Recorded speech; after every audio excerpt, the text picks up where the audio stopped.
All right, so the weekly task. Let me give you a little guidance on this. You've got to, I would decompose.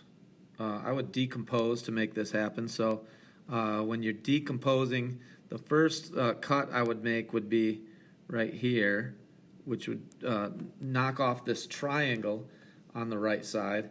And that triangle on the right side has a base here of 14 feet.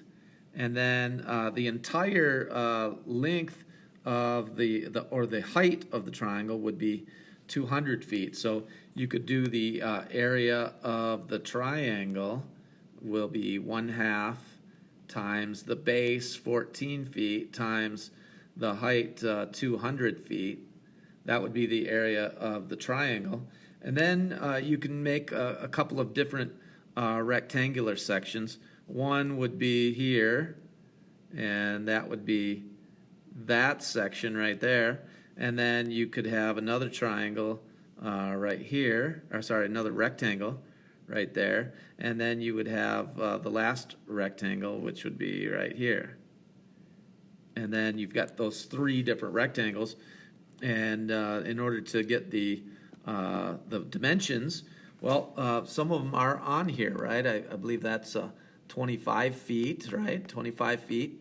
And then the height would be, well, it would, or the length or width or this dimension right here.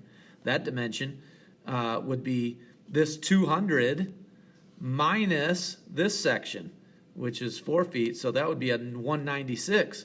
So the area of the first rectangle would be the base or length, 25, times the width, which would be 200 minus 4, which would be 196.